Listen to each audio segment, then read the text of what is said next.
to UBC Local 665 here in Amarillo, Texas. I'm your instructor, Wade Clay. Today I want to talk to you about reading and using a tape measure.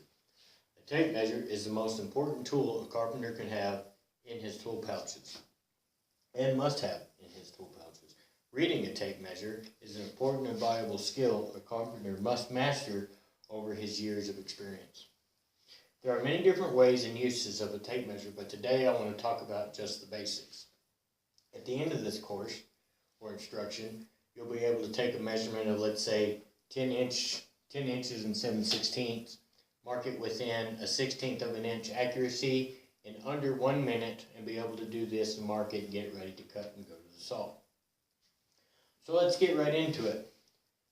Reading a tape measure is all about being able to recognize patterns, because a tape measure repeats itself over and over and over as the numbers go up in measurements.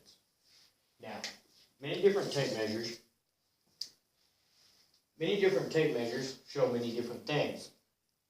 Some show 1/16 of an inch, some show 1/8 of an inch, and some show 1/4 of an inch. It all depends on what kind of tape measure you want to buy and what kind you want to use. But today I want to go over the basic skills of reading from 0 to 1 inches and cover everything. So in grade school, we're taught to recognize patterns in everything that we do. So in first grade, we're taught to recognize basic, simple patterns.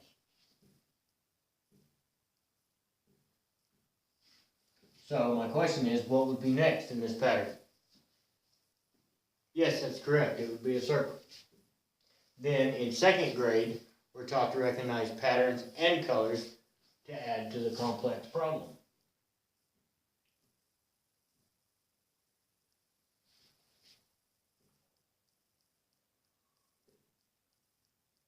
So what would be next? That's correct. It would be another circle.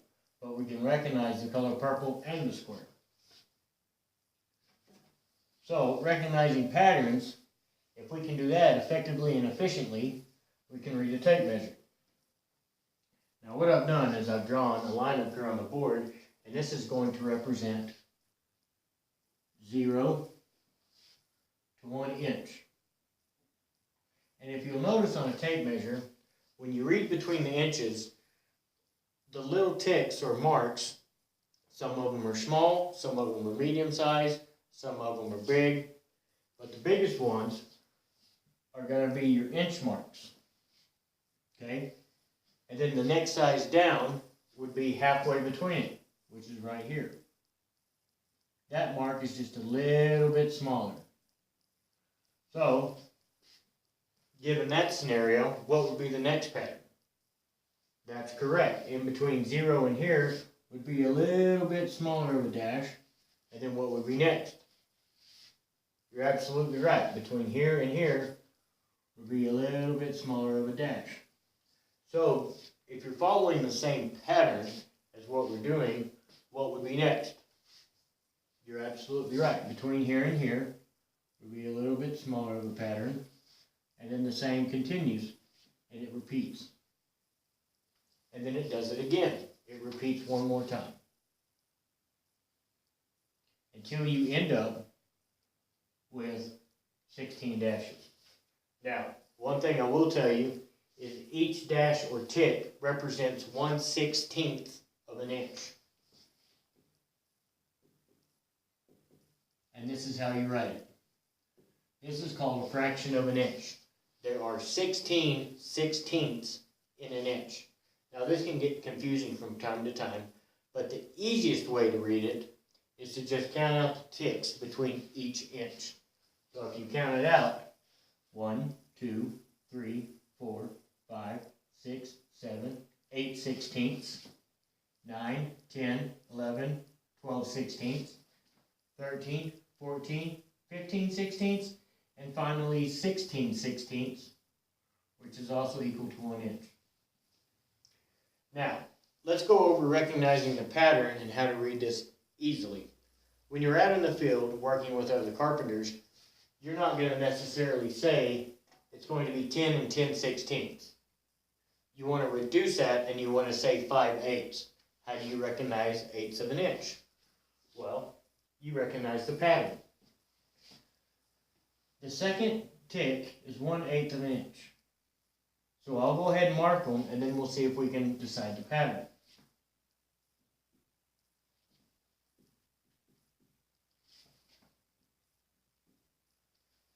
Can anyone recognize the pattern here?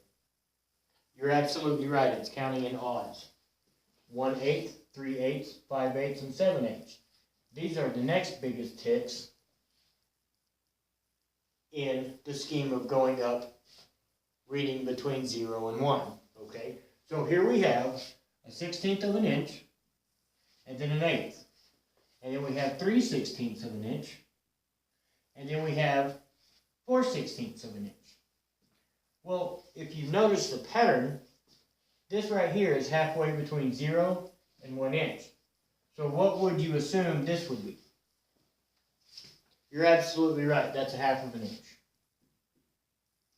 Now in this scenario, this is what a lot of people like to do, and it makes it easier for them, is to read this like a dollar bill.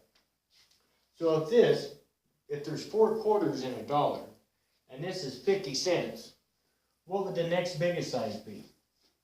You're absolutely right, that would be 1/4. Very good. And what would this one be right here? You're absolutely right, that would be 3/4 of an inch. That's very good. So now let's go over, we've gone over 1/4 inches, we've gone over 1/8 of an inch, so let's go over 1/16 of an inch. So we've marked 1/8 of an inch out, and it counts 1, 3, 5, 7. If you notice the 1/4 inches marked the same way, 1/4, 3/4. So following the pattern, what would you think the 1/16 count?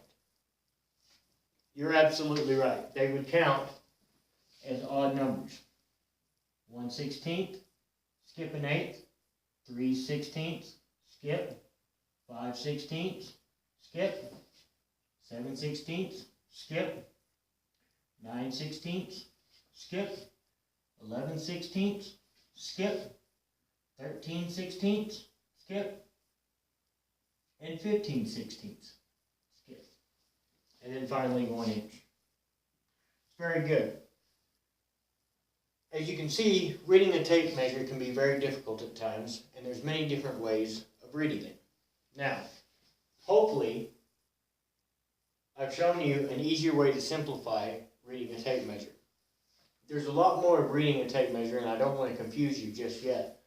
So, whichever way is easiest for you to understand, let's go over marking and reading the tape. So, if I want to make a mark, it will say 30.5 inches, and we'll say this is my pencil, and the board is a board. So we follow the big numbers here on the tape measure to 30 inches, and then we go in between 30 and 31, read right there's a half. We want to mark straight up and down, and then at the bottom of the tape, closer to the tape, we want to make an arc like that. So we know exactly where we started with our mark. You can either go up and down and slash, or you can make a point in that direction, and it points exactly to the measurement you want to make. Does everybody understand or have any questions?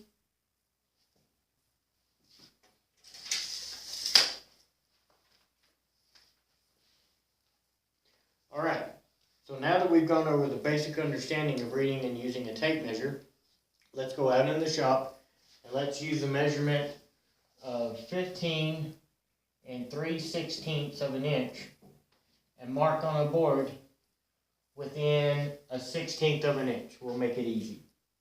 Do I have any questions? Alrighty, thank you for your time, and let's go to the shop.